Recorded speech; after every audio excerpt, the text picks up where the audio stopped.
तो पहला आपका प्रश्न है कि प्रश्न काल के दौरान कितने प्रकार के प्रश्न पूछे जाते हैं। दूसरा, सामान्यतः प्रतिवर्ष संसद में कितने सत्र या अधिवेशन होते हैं। तीसरा प्रश्न, अब तक कितनी बार दोनों सदनों की संयुक्त बैठक बुलाई जा चुकी है। और चौथा प्रश्न, शून्यकाल का समय कब होता है। पॉलिटिकल साइंस राजनीति विज्ञान का 4 इंपॉर्टेंट प्रश्न 11th 12th और कम्पिटिटिव एग्जाम के लिए बेहद ही खास प्रश्न। तो एक एक का आंसर बढ़िया से समझते हैं। तो फर्स्ट आपका क्वेश्चन है कि प्रश्न काल के दौरान कितने प्रकार के प्रश्न पूछे जाते हैं। तो भैया 3 प्रकार के प्रश्न पूछे जाते हैं।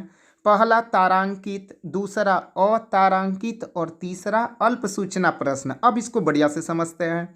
तारांकित में क्या होता है कि मौखिक प्रश्न होते हैं।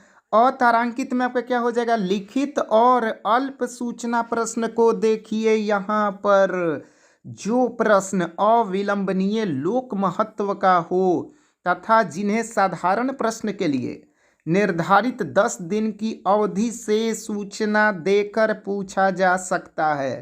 तारांकित आप समझ गए मौखिक, अतारांकित लिखित, यानी कि सर सदस्यों को लिखित आंसर चाहिए, और अल्प सूचना पत्र ये आपका हो गया।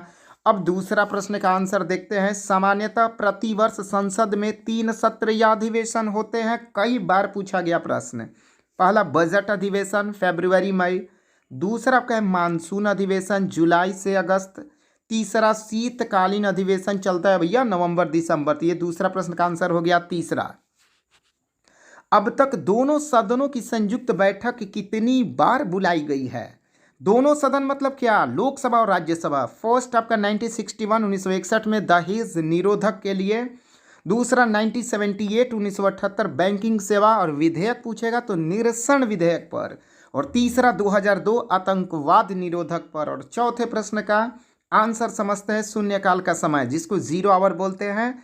12 बजे से 1 बजे का समय, दोपहर 12 बजे से 1 बजे का समय को क्या बोलते हैं, शून्यकाल। और प्रश्न काल का समय आप कमेंट बॉक्स में जवाब दीजिएगा। तो 4